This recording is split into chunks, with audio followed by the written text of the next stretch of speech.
So this is the mechanics I use to make the table arrangements, which you'll see the final product at the end of the video. I find that this is the best way to ensure stability for everything and to also get the look of vaseless. We don't always use floral foam, but for these kind of arrangements, I find it a necessity just to ensure everything looks the way that the client wants it to look. I always start by establishing my shape with my strongest and largest, most focal flower. I'm just sort of but just opening up these kale flowers. When putting this second kale flower in, I find that it's best to ensure you get that sculptural vibe is, see how they're sitting slightly different levels. They're not exactly flush with each other. You want things to have that element of balance, and you don't want it to be super traditional because that's not the look we're going for. So just make sure everything's slightly different levels. Finishing up with the kale on the third one, I always find things look better in odd numbers. So I've done 3 kale to start off this one. Next, I would put the tallest piece in. You've got sort of the structure of your base, so get your tallest piece so you know what height you're working with on this arrangement.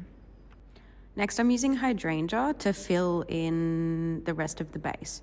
So my hot tip with hydrangea is to take a piece and cut it down into smaller pieces, and this really makes the most of the stem. So I've taken 1 stem of hydrangea and made that into 5 separate stems that you can use in foam. If you were using different mechanics, you probably couldn't do this because it wouldn't be long enough to reach into the vessel. Hence why I'm using these foam bases for this type of arrangement. Always make sure you're spinning the arrangement as you're going as well. I think the most important thing is that you entirely cover the mechanics. I think the worst thing with this type of mechanic is any of the foam showing. I think that's an inadequate job in my opinion. When building something sculptural, I think it's also important that when you're doing the taller stems that poke out, that none of them should be the same height. You don't want to go crazy as well. I try and do like 2 to 3 stems that come out taller than the rest of the base and just ensure that they're always at different heights. You're almost making them tiered in a way.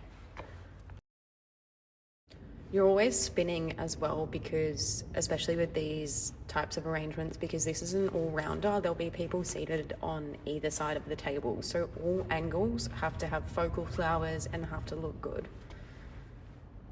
For this event, I did each table arrangement different. This one was definitely my favorite. I'll just turn it around so you can see all angles. As you can see, I've tiered the taller stems, so they're all different heights. And they really balance each other out that way, and it's not too crazy and in your face.